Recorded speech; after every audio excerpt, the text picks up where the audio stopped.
Hello and welcome. Today we're going to take a look and try to find the Lost Ark before the Nazis get it. And we're going to talk about Raiders of the Lost Ark.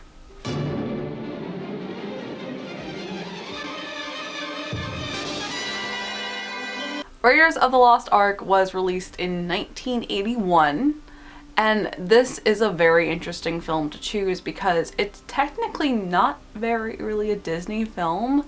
It was produced by Lucasfilm, George Lucas, and Lucasfilm is now a Disney company owned. However, it was distributed by Paramount Pictures.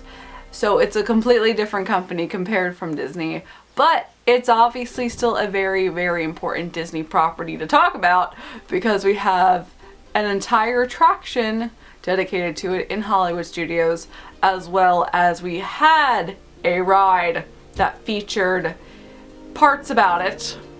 I'm still forever bitter, but we're going to talk about that at the end. Let's jump into the movie first. For nearly 3,000 years, man has searched for the lost Ark of the Covenant.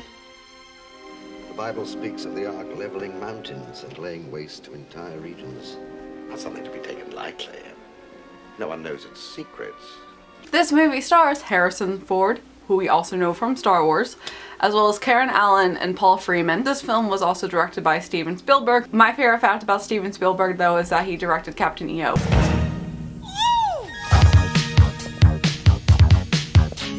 I have wanted to see this film for a long time. I never got around to watching it, so I was really excited to be able to put this on my list and take a look at it, and it really does live up to the hype.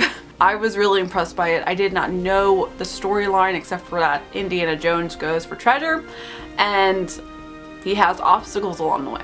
It takes place in 1936, and that's also a little bit weird to me because when I was watching it, I kept forgetting that this takes place in 1936.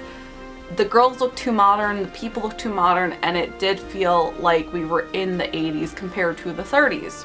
And it was released in 81, so even that is more 70s related than 80s, but I just couldn't get myself into the time period.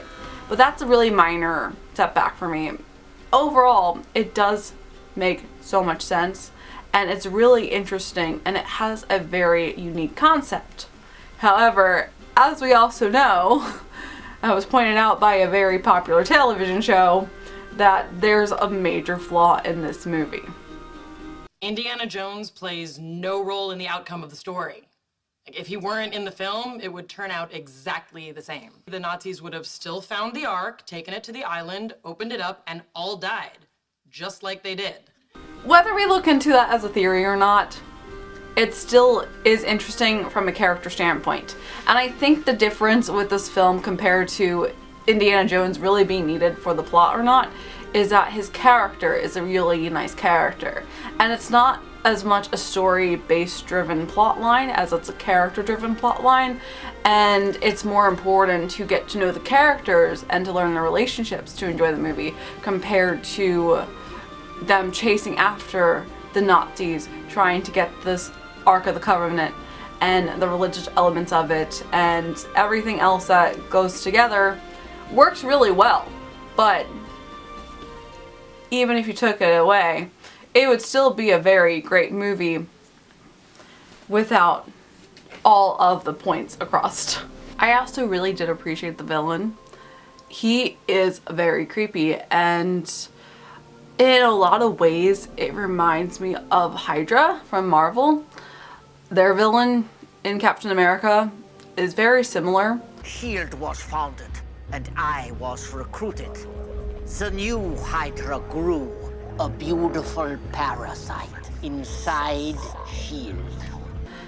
I don't know if they did it on purpose to influence back to this film, because obviously this film was made first, but it's an interesting coincidence if the case, and I really do appreciate really menacing villains that are really creepy because you're supposed to hate villains. There's too many villains that are likable and they're fun, but he legitly was creepy. Good evening, Fräulein. The bar is closed. We are not thirsty. What do you want? The same thing your friend Dr. Jones wanted. Surely he told you there would be other interested parties. He creeped me out watching this, and of course we have our creepy end scene here.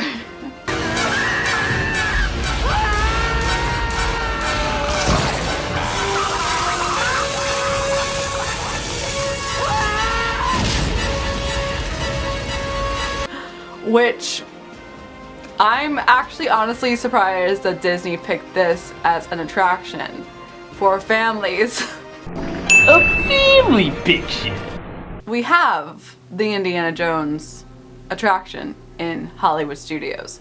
And because I've seen the attraction many times before I saw the film, I was familiar but had no idea anything about the storyline. But I gotta say, they really did a fantastic job with this attraction, and they picked out a lot of highlights from the film to show the stunt work and the action, and it's really cool behind the scenes.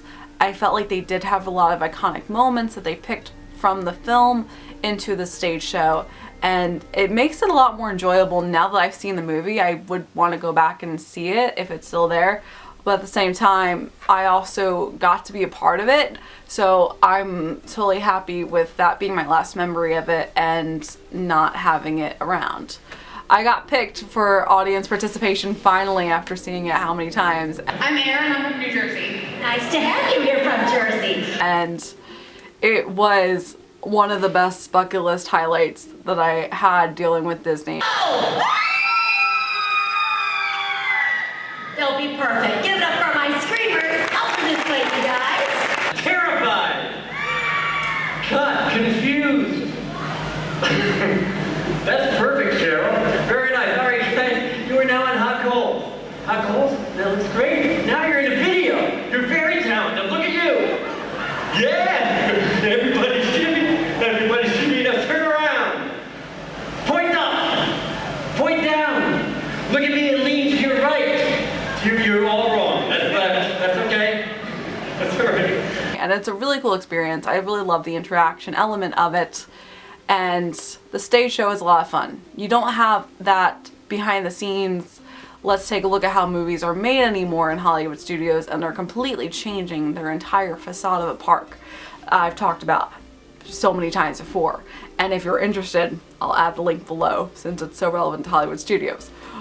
But I am satisfied though with it as an attraction, because if you aren't familiar with the movie, it could be outdated. It's still a fantastic film, and it still is a film that stands out on its own. But when it comes to the stage show, I could see them doing something else instead. There is also the ride in Disney's California Adventure, which I have never been on yet, but it looks really fun. I will give you enough time. It is your destiny.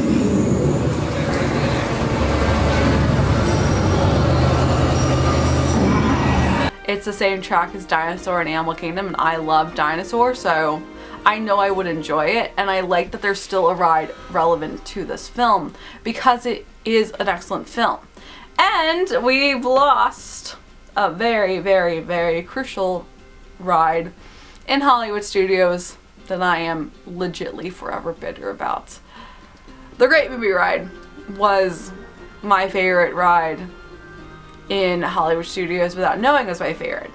It was such an iconic ride that even though it was the same thing, it was still awesome to go through the scenes and to see everything and to be reminded of how many amazing films that MGM had and that have been made. Indiana Jones was a huge part of this ride as well. It was always where you would get your narrator back, and it was always either a hit or miss because the narrator could be great or not, but I really love the elements that they chose for Indiana Jones, and now that I've actually seen the film, it makes me appreciate it a lot better. And I didn't realize how huge a segment Indiana Jones was and how great they were able to transition everything together. Gods, and you shall all pay with your lives.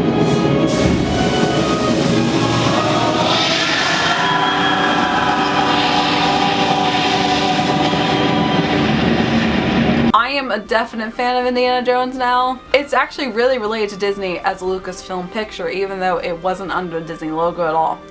And even currently now, we have Doc Lindsay's Hangar Bar in Disney Springs, and that's all Indiana Jones themed. So it's cool that we still have very subtle relevance to it. Even though we lost its appearance with the Great Movie Ride, we still have the attraction.